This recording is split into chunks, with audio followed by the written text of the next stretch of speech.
నేను రెగ్యులర్గా సినిమాలు చేయకపోవడం వల్ల నన్ను ఇలా మీరు వెనక్కి నెట్టేయడం భావ్యం కాదని బల్ల గుద్ది మరీ ఈ సందర్భంలో మీకు తెలియజేస్తాను. నా వరకు ఒకే ఒక హీరో, అది మెగాస్టార్ చిరంజీవి గారు. చిరంజీవి గారు పక్కన ఉంటే ఏమైపోతుందంటే నేను హీరో అన్న సంగతి మర్చిపోతాను. అలాగే మన రామ్ చరణ్, పుష్ప కావచ్చు, లేదంటే మన జూనియర్ ఎన్టీఆర్ గారు కావచ్చు, మహేష్ గారిది కావచ్చు. మహేష్ గారు వచ్చిన రిలీజ్ అయిందో తెలియదు కానీ మీరు కనుక లేకపోతే పవన్ కళ్యాణ్ అనేవాడు లేడు. 2 గుండెలు దూరం అంతే. Love you. Ustad Bhagat Singh pre release వేడుకలకి వచ్చిన నా గుండెల్లో స్థానం ఉన్న మీ అందరికీ,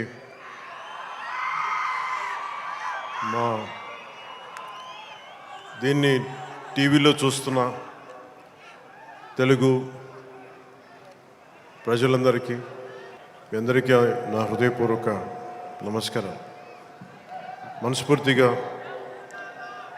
ఈ వేడుకకి మీ ఆశీర్వాదాలు ఇవ్వడానికి, మీ బ్లెస్సింగ్స్ చెప్పడానికి ఇక్కడికి వచ్చినందుకు మీ అందరికీ నా ధన్యవాదాలు తెలియజేసుకుంటాను. ఇందాక సుమా గారు మాట్లాడుతా గత కాలంలో కొన్ని ఏమన్నారండి మీరు ఇందాక సుమా గారు? అప్పట్లో లేదండి, అంటే మెల్లిగా నన్ను బీసీ ఎరాలకు పెట్టేశారండి. ఈ మధ్యనే ఓజీ వచ్చిందని కూడా మీరు మర్చిపోయారు. సరే, అంటే నేను రెగ్యులర్గా సినిమాలు చేయకపోవడం వల్ల నన్ను ఇలా మీరు వెనక్కి నెట్టేయడం భావ్యం కాదని బల్ల గుద్ది మరీ ఈ సందర్భంలో మీకు తెలియజేస్తాను. బాధ కలిగిస్తున్నాయి నాకు ఈ మాటలు.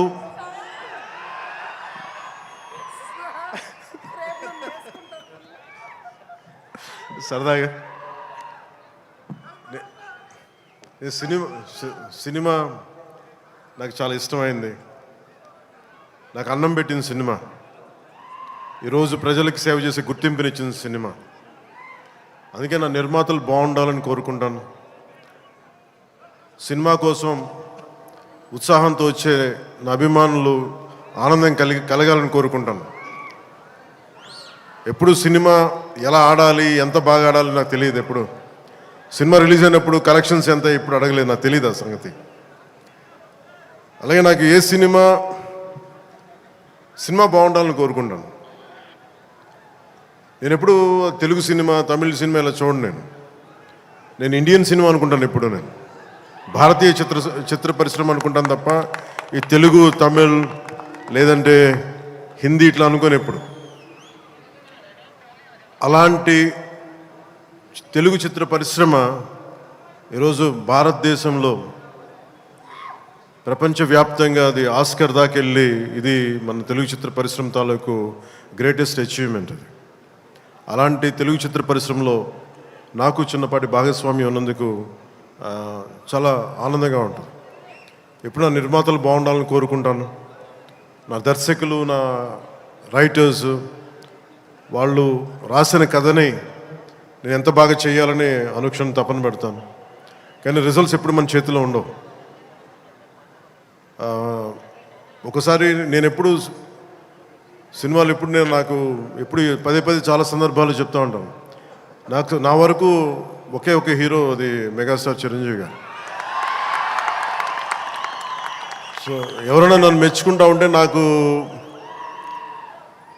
అంటే మన హరీష్ అన్నారు చిరంజీవి గారిని పిలవాలి అని మాట్లాడుతాను, ఆయన ఫంక్షన్ పిలవాలి అది అంటే చెప్పాను.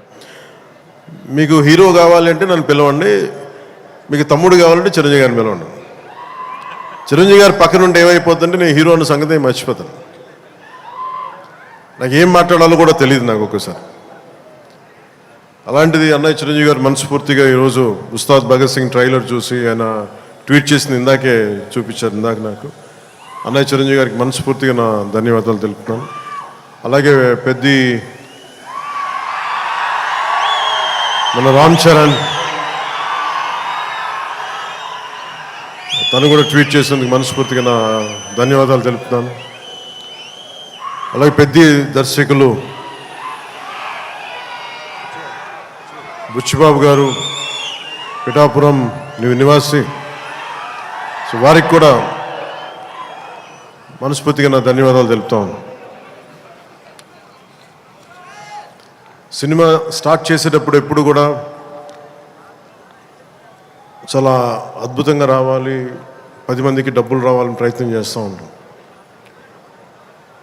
స్టార్ట్ చేసే ప్రాసెస్లో చాలా అడ్డంకులు ఎదుర్కొంటాం, చాలా ఇబ్బందులు ఎదుర్కొంటాం, చాలా కష్టాలు ఎదుర్కొంటాం.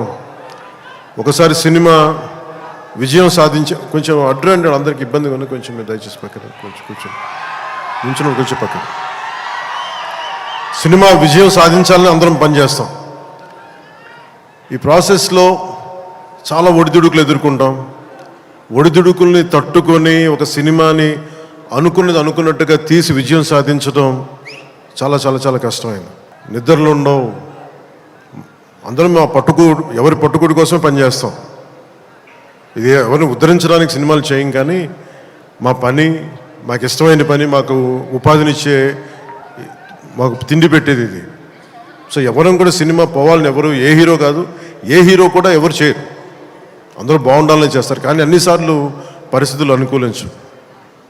నాకు ఈ సినిమా ప్రారంభించినప్పుడు హరీష్ శంకర్ని దర్శకులుగా మన రవి గారు తీసుకొచ్చినప్పుడు గబ్బర్ సింగ్ తర్వాత మేము చేయలేకపోయాం. మేము కూర్చొని సినిమా లేట్ అయింది. ఇందాక తను చెప్పిన రీజన్స్ కూడా నేను ఒకసారి దర్శకుడు నమ్మానంటే నేను నమ్మేస్తాను. సినిమా ఇంకా ఎలా వస్తుందో నాకు తెలియదు, కానీ చాలా బ్లైండ్గా నమ్మేస్తాను. ఏం చేయమంటే చేస్తాను. సో తను అనుకున్న ఒక కథను తీసుకొచ్చారు. దాన్ని పూర్తి స్థాయిలో ముందుకు వెళ్ళలేకపోయాం. చిన్న కథ మారింది, మధ్యలో కోవిడ్ వచ్చింది. వీటన్నిటి మధ్య పాలిటిక్స్కి వెళ్ళాం. పాలిటిక్స్లో ఇప్పుడున్న పదవిని బాధ్యతలు తీసుకోవటం వల్ల వీటన్నిటి మధ్య ఎలా డేట్స్ ఇవ్వాలి అన్నీ కూర్చోబెట్టి నాకున్న ఈ విధులకి ఇబ్బంది కలగకుండా ఎలా చేయాలనేది రాత్రి పగలు కూర్చొని చాలా తక్కువ టైంలో చేశాను. ఈ సినిమా చూసిన తర్వాత నాకు ఒకటేమనిపించిందంటే, 48 రోజులు చేసావా హరీష్? ఒక 40-45 రోజుల్లోనే సినిమా ఫినిష్ చేశాను. మేజర్ సినిమా అంతా. అది కూడా కరెక్ట్గా చెప్పాలంటే రోజుకి నేను పొద్దున ఒక 2-3 గంటలు, సాయంత్రం ఒక 3 గంటలు అలా పనిచేశాను. కొన్నిసార్లు 5-6 గంటలు. అంటే నిజంగా ప్లాన్ చేస్తే నాకు సినిమాలు చేయొచ్చు అనే భరోసా ఇచ్చింది ఉస్తాద్ భగత్ సింగ్. తన హరీష్ అంత బాగా ప్లాన్ చేశాడు. అంటే ఒక దర్శకుడు చాలా బాగా చెయ్యాలి అంటే ఒక మైత్రి మూవీ మేకర్ సక్సెస్, వాళ్ళు తీస్తున్న వరుస విజయాలు కావచ్చు, పుష్ప కావచ్చు, రేపొద్దున్న పెద్ది కావచ్చు, అంతకుముందు తీసిన దూకుడు కూడా మీదే కదా, జనతా గ్యారేజ్ కానీ, శ్రీమంతుడు కానీ, సినిమాలంటే ఒక నిర్మాణ సంస్థకి ఇన్ని విజయాలు ఎందుకు వస్తాయి? అది కాకతాళీయంగానో చాలా యాక్సిడెంట్గా జరగవు. They must be great thought behind it, great effort behind it. అందుకని వీళ్ళకి విజయాలు వస్తున్నాయి అంటే వాళ్ళు ఎంత కష్టపడతారని నాకు ఈ సినిమా చూసాక నాకు అర్థమైంది. మనస్ఫూర్తిగా అలాంటి మైత్రి నిర్మాణ సంస్థలో నాకు అవకాశం వచ్చింది. మనస్ఫూర్తిగా వారికి నా ధన్యవాదాలు తెలియజేసుకున్నాను. సార్, నేను పాలిటిక్స్లో మాట్లాడలేకపోతున్నాను, కొంచెం భరించాను. ఈ సినిమా ఈరోజు అయ్యి ఇంత బాగా వచ్చిన సినిమా అంటే ఒకడే కారణం. దీనికి మీలో ఒకటి దర్శకుడైతే ఎలా ఉంటుంది, అది హరీష్ శంకర్. అంటే హరీష్ గురించి చెప్పాలి అంటే తెలుగు చిత్ర పరిశ్రమకి ప్రాంతీయత, కులాలు ఇవే ఉండవు. ఈరోజు మన తెలంగాణ నేల నుంచి వచ్చినవాడు, కరీంనగర్ నుంచి వచ్చినాడు. అది సినిమాని మనకి దీనికి ఎల్లలు ఉండవు, హద్దులు ఉండవు. దీనికి ఆ సినిమానా ఈ సినిమానా అని కాదు. ఇది మన సినిమా, ఇది మన దేశపు సినిమా, మన నేల సినిమా, మన నేల నుంచి పుట్టిన దర్శకుడు. ఇలాంటి అద్భుతమైన దర్శకుడు నన్ను ఇలా చూడాలని చెప్పేసి ఊహించుకొని ఇలా కావాలని చెప్పి తపన పడి, నాకు హార్స్ రైడింగ్ నాకు రాదు. నాకు గబ్బర్ సింగ్ షూటింగ్ టైంలో నాకు తీసుకెళ్ళి మన గుజరాత్లో తీసుకెళ్ళి గుర్రం తీసుకొచ్చారు. దేనికన్నా నేను మామూలుగా నడిచి వస్తే ఈ విలన్స్ని కొట్టచ్చామనుకుంటే లేదు గుర్రం మీద రావాలని అంటారు. నాకు అప్పటిదాకా హార్స్ రైడింగ్ తెలియదు. నాకు గుర్రం పట్టుకొని నడవడం అలవాటు కానీ హార్స్ రైడింగ్ తెలియదు. కానీ మనోడు అడిగాడు కదా చేసేద్దామని చెప్పి గుర్రం మీద ఎక్కి దాని చెవిలో ఒకటే చెప్పాను, నన్ను జాగ్రత్తగా తీసుకెళ్ళి వదలని గుర్రంతో ఒక్కొక్క మాట చెప్పాను. అది మిరాక్యులస్గా నన్ను తీసుకెళ్ళింది. అంటే నన్ను ఎందుకు చెప్తున్నాను, ఇది మనిషి నన్ను ఎంత కోరుకున్నాడో నా నుంచి చాలా ఆశిస్తాడు. నేను ఏదైనా నేర్చుకోవడానికి సంసిద్ధతో ఉంటాను తప్ప అన్నీ ఒకటికి అన్ని అద్భుతాలు అన్ని క్వాలిటీస్ ఎలా ఉంటాయి, అన్ని టాలెంట్స్ ఒక మనిషిలో ఉండవు కదా. కానీ ఒకసారి సినిమాకి ఏంటంటే స్పాంటేనియస్గా అన్నీ నేర్చుకోవాల్సి వస్తుంది ఒకసారి. సో అలాంటి స్పాంటేనిటీ ఒక యాక్టర్కి రావాలి అంటే ఆ డైరెక్టర్ కానీ రైటర్ కానీ ఎంత ప్యాషనేట్ వ్యక్తులు అయితే తప్ప మనం చేయలేం, పుష్ చేస్తారు అట్లా. సో అలాంటి అద్భుతమైన దర్శకుడు ఈరోజు హరీష్ శంకర్ ఈ సినిమాకి పడ్డ తపన కానీ రహీం బాబులు డైరెక్షన్ టీం పడ్డ తపన కానీ ఎడిటింగ్ టీం పడుతున్న శ్రమ కానీ మ్యూజిక్ టీం పడుతున్న శ్రమ కానీ వీటన్నిటినీ ఒక క్యాప్టెన్గా ఒక షిప్ క్యాప్టెన్గా తను ముందుకు తీసుకెళ్లే విధానం హరీష్ శంకర్కి మనస్ఫూర్తిగా నా అభినందనలకు మించి వీటన్ని నా గుండెల్లోంచి నా ప్రేమపూర్వకంగా తెలియజేస్తాను. Hats off to Harish, you have done a brilliant job and wonderful job. Harish శంకర్కి మనం చెప్తా ఉన్నాను, చాలా కమిటెడ్ వ్యక్తి. నేను ఒకటేం చెప్తుంటే అనవసరమైన కాంట్రవర్సీస్కి వెళ్ళగా బాబు నువ్వు వదిలేసి అని చెప్తా ఉంటాను. ఏంటంటే ఇందాక అన్నాను కదా, మన సుమా గారు అడిగితే ఆ ఇచ్చి పడేసే గోత్రం నాది కదా హరీష్. నేను తీసుకుంటాను, దెబ్బలు తీసుకుంటాను, మావాడు తీసుకోడు, ఇచ్చేస్తాడు తిరిగి. అంటే ఇలాంటి వాడు నా ఉద్దేశంలో ఈ రోజున ఒక రోజున మన తెలంగాణ నేలకి పనిచేస్తాడు, మన భారతదేశానికి కూడా పనిచేస్తాడు. అంత సత్తా ఉన్నాడు, చాలా పాండిత్యం ఉన్నవాడు, గొప్ప dialogue writer, story writer, and amazing director. అలాంటి డైరెక్టర్ నన్ను ఊహించుకొని నేను చాలా చేయలేను, నేను ఊహించుకోలేను నేను నా గురించి. కానీ ఇలా బాగుంటుంది, మీ మనసులో ఆకాంక్షలు ఎలా ఉంటాయి, ఏం చేస్తాడు అని చెప్పి రాసుకొని నా చేత చేయించి ఇవన్నీ మీకు ఈరోజు నాకు సినిమా గురించి మీరు చూడండి అద్భుతంగా ఉంటుందని చెప్పడం నాకు ఇంటి ఎప్పుడు ఎబ్బెట్టిగా ఉంటుంది, ఇబ్బందిగా ఉంటుంది. నా సినిమా నేను నమ్ముకోలేను, చూడడం చెప్పలేను. కానీ నాకు సినిమా డబ్బింగ్ అప్పుడు చూస్తాను, లేదంటే నేను టెక్నికల్ ఆస్పెక్ట్స్ చూసేటప్పుడు ఉండేది. కానీ ఈ సినిమాను చూస్తున్నప్పుడు ఖచ్చితంగా గబ్బర్ సింగ్ తర్వాత అలాంటి విజయం సాధించాలనేది మీ అందరి ఆశయాలతో ఖచ్చితంగా అది గబ్బర్ సింగ్ అంత విజయం సాధిస్తానని చెప్పి నేను మనస్ఫూర్తిగా నేను కోరుకుంటున్నాను, అభిలాషిస్తున్నాను. కాదు ఇది నేను ఎక్కువ ఎందుకు చెప్పట్లేదంటే ఫైనల్ వర్డిక్ట్ ఎప్పుడు ప్రజలదే, అభిమానులది, తెలుగు ప్రేక్షకులది. మీరు ఏం నిర్ణయిస్తారో ఇది మీ చేతిలో ఉంది. కానీ మా నుంచి తప్పు లేకుండా అయితే సినిమా చేశాం. ఒక యాక్టర్గా నేను కావచ్చు, టెక్నీషియన్స్గా కావచ్చు, హరీష్ శంకర్ స్క్రీన్ ప్లే కావచ్చు, నిర్మాతల తాలూకు ప్రొడక్షన్ వాల్యూస్ కావచ్చు, టెక్నికల్ ఎఫర్ట్స్ కావచ్చు, నాతో పాటు యాక్ట్ చేసిన నటీనటులు కావచ్చు, మేము మా జాబ్ చాలా బ్రిలియంట్గా చేసాం, బెస్ట్ ఎఫర్ట్స్ పెట్టాం ఇన్ గివెన్ సర్కమ్స్టాన్సెస్. ఇది గబ్బర్ సింగ్ అంత విజయం సాధించాలని మనస్ఫూర్తిగా నేను కోరుకుంటున్నాను. ఎక్కడో మారుమూల నేను పాలిటిక్స్లో ఉన్నాగా నేను ఎప్పుడు సినిమా నా నుంచి తీయలేదు, నా గుండెలో ఉండిపోయింది, నరాలు జీర్ణించుకుపోయింది, సినిమాని తీయలేదు. ఇందాక హరీష్ చెప్తున్నట్టుగా ఒక పాటలు కానీ సాహిత్యం కానీ వింటూ ఉంటాం. అలాగే ఒక మంచి సినిమా, ఒక మంచి కథ, మనం చాలా లోలో ఉన్నప్పుడు ఒక సినిమా చూడగానే, ఒక సన్నివేశం చూడగానే మళ్ళీ జీవితం మీద మళ్ళీ మనకు ఆశ వచ్చి ముందుకెళ్తాం. చాలాసార్లు ఎన్ని ఇబ్బందులున్నా ఓటములు తట్టుకుని ఒకసారి సినిమా అనేది మనకి అబ్రాడ్లాగా పార్కులు ఉండవు, మనకి చిన్న చిన్న ఇళ్ల మధ్యలో ఉంటాం, రోడ్ల మీద నడవడానికి సరైన పేవ్మెంట్స్ ఉండవు, అన్ని ఇబ్బందుల మధ్యలో కూడా భారతదేశంలో ఎస్పెషల్లీ దక్షిణ భారతంలో సినిమా చాలా కీలకమైనది. నేను ఏదైనా ఉంటే నేను ఒకటే అడుగుతాను, ఆంధ్రప్రదేశ్కి ఏదైనా సినిమాలు వచ్చి మిగతా హీరోలు నిర్మాతలు వచ్చినప్పుడు నేను ఒకటే అడుగుతాను, మీరెవ్వరూని దేహి అనకండి దయచేసి. మీరు దేహి అంటూ నాకు మీరు ఎంత కష్టపడి తీస్తారో నాకు తెలుసు. పైగా మీరు పెంచిన ప్రతి రూపాయిలో యు పే 18% జిఎస్టీకి వెళ్తుంది. వదిలేస్తే ఎవరో బ్లాక్లో టికెట్లు అమ్ముకొని మళ్ళీ క్యాష్గా వెళ్ళిపోద్ది, అది గవర్నమెంట్కి రెవెన్యూ కాదు ఎవరికి. అందుకని చెప్పి దీన్ని బేస్ చేసుకొని నేను ఆంధ్రప్రదేశ్కి ప్రత్యేకించి అది ప్రభుత్వం ఎన్డీఏ ప్రభుత్వం కాబట్టి నేను మనస్ఫూర్తిగా ఇర్రెస్పెక్ట్ ఆఫ్ హీరో, పుష్ప కావచ్చు, లేదంటే మన జూనియర్ ఎన్టీఆర్ గారు కావచ్చు, మహేష్ గారిది కావచ్చు. మహేష్ గారు సినిమా రిలీజ్ అయిందో లేదో తెలియదు కానీ నాకు ఈ మధ్యకాలంలో ఏ సినిమా వచ్చినా కానీ, ఇంక్లూడింగ్ కల్కి ప్రభాస్ గారి కావచ్చు, ఇంక్లూడింగ్ మన కాంతారా కూడా, కర్ణాటకలో తెలుగు సినిమా పోస్టర్లు కూడా పడకూడదు అని అన్నా కానీ నేను కాంతారాకి ఆ వివక్ష చూపించలేదు. అదే మనది భారతదేశపు సినిమా, అది ఎక్కడైనా ఆడాలి. ఇది ఇది ఇది మన ఒక్కరిది కాదు, ఇది మన అందరం బాగుండాలని కోరుకుంటాం. సో అలాంటిది ఈ సినిమా, ఈ కలెక్షన్స్ ఇవన్నీ ఏంటంటే నాకు ఆ పిచ్చి లేదు. నాకు నా సినిమా పిచ్చి కలెక్షన్ ఏముంటుందని అన్నిటిని దాటి అలా ఏముండదు. ఏంటంటే సినిమా బాగుంటే ప్రేక్షకులే 10 సార్లు చూస్తారు, 100 సార్లు చూస్తారు. మన చేతిలో ఉన్నది పని చేయడం. సో తెలుగు సినిమా అనేది ఇర్రెస్పెక్టివ్, మనం ఈ ఫ్యాన్ వార్డ్స్ ఇవన్నీ చూస్తూ ఉంటాను. నాకు చాలా మీరందరూ ఏకాభిప్రాయం అంటే మీకు ఒక డెఫినెట్గా ఇంకొక హీరో మనకి ఇష్టం, అది చూడాలి. కానీ అబ్యూజివ్గా ఉండిపోవటం, ఆన్లైన్ వార్డ్స్ అబ్యూజివ్గా అయిపోవటం, ఇది ఒక రైట్ వాతావరణం అనిపించదు నాకు.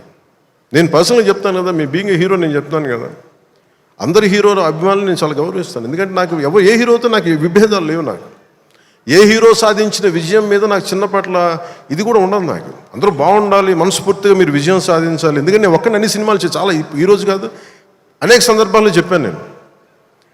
నేను చేస్తే చేసే సంవత్సరానికి ఒక సినిమాను 2 సినిమాలు చేస్తాను, నిజంగా హీరోగా ఫుల్ ఫ్లెడ్జ్డ్ ఉన్నా కానీ. ఇప్పుడు ఆ పరిస్థితి కూడా లేదు.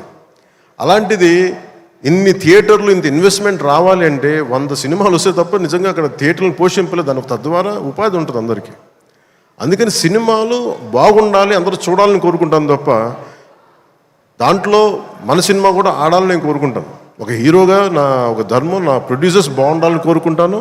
నా సినిమాకి నేను చాలా లో టైంలో ఉన్నప్పుడు భీమ్లా నాయక్ అనే సినిమాకి మీరు నిలబడిన విధానం నేను మర్చిపోలేను నా అభిమానులకి. ఒకసారి అనుకుంటా, మీరు కనుక లేకపోతే పవన్ కళ్యాణ్ అనేవాడు లేడు. ఒకసారి నాకు సభకు వచ్చే వరకు నేను ఏం మాట్లాడాలో నాకే పెద్ద అవగాహన ఉండదు. కానీ మిమ్మల్ని చూశాక ఒకటే చెప్పాలనిపిస్తుంది, మీ నుంచి నాకు 2 గుండెల దూరం అంతే. నా గుండె నుంచి మీకు ఎంత దూరం అంతే, అంతకుమించి మనందరి మధ్య 2 గుండెల దూరం అంతే. I love you.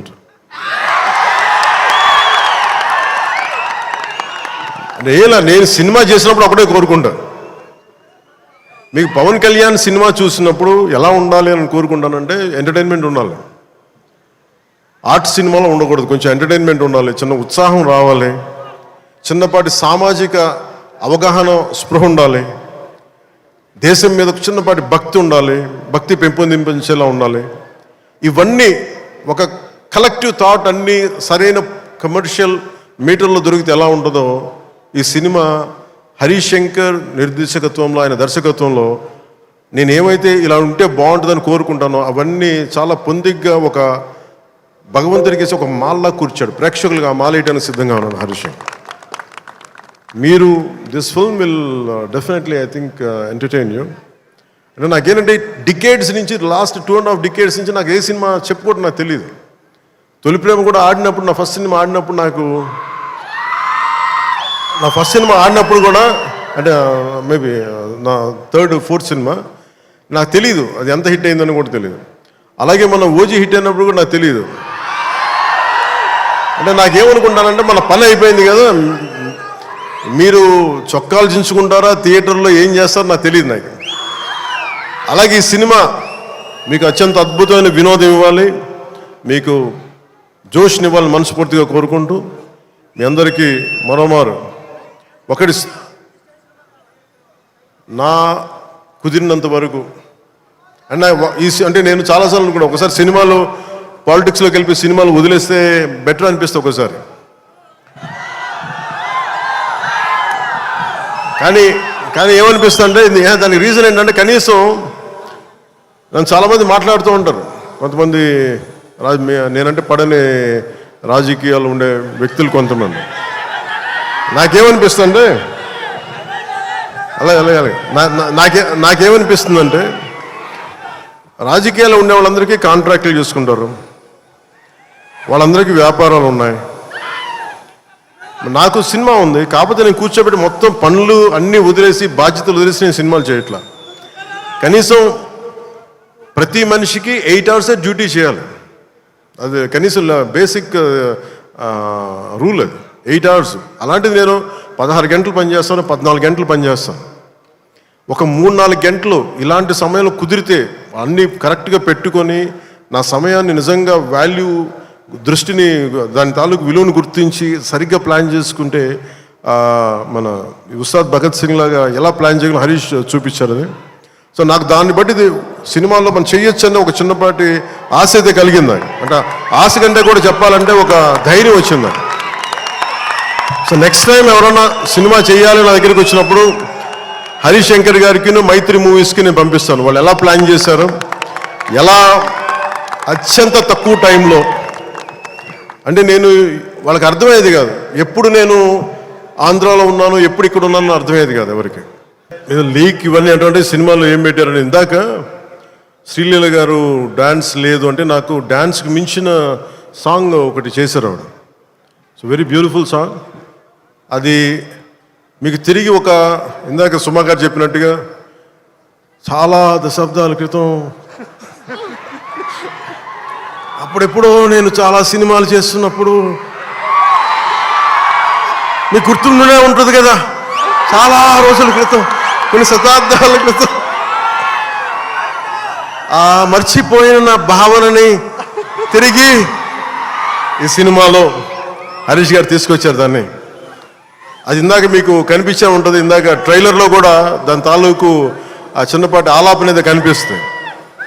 అది నేను నిజంగా చాలా ఎంజాయ్ చేస్తున్నప్పుడు. సో ఇది ఈ సినిమా మరోమారు మీ అందరికీ ఆనందం కలిగిస్తుంది తెలియజేసుకుంటూ జై హింద్.